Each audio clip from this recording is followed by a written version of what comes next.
Second case, with probability. It is also known as ex ante or expected returns. The problem, which of the security has lesser risk? Security A and security B details are given, where returns are given and probability of the returns are given.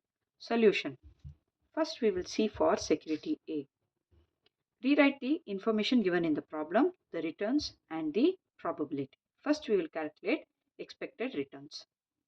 The formula for expected return is summation Ri into Pi. So we multiply 15 into 0.5, 17 into 0.2, 19 into 0.1, 20 into 0.2. We get these values. When we sum it up, we get 16.8. So the expected return is summation Ri Pi, that is 16.8.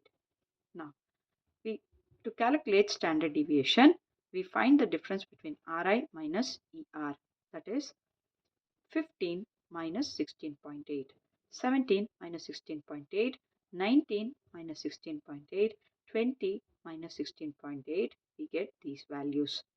Square all these values, and now we have to find the values for Pi into Ri minus Er whole square.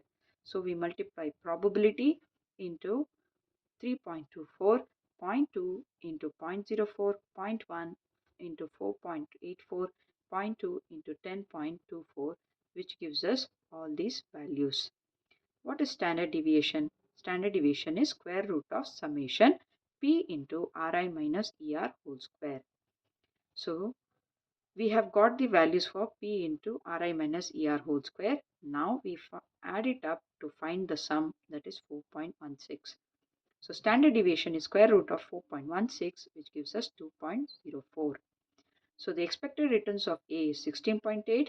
Standard deviation of A is 2.04. Coming to security B, we repeat the same thing. First we find the expected returns by multiplying the returns into probability. We get these values. When we sum it up, we get 16.8.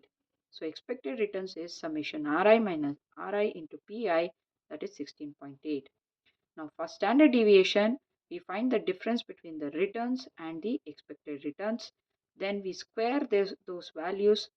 Then we multiply probability with those values. That is 0.6 into 23.04, 0.2 into 10.24, 0.1 into 27.04, 0.1 into 29, 5.84. And when we sum it up, we get the value as 48.16. Standard deviation is square root of summation Pi into Ri minus Er whole square, that is square root of 48.16, which gives us 6.94. So when we compare the expected returns of A and B, it is the same. But when we compare the standard deviation of A and B, the standard deviation of B is higher than A. So we reject the security B.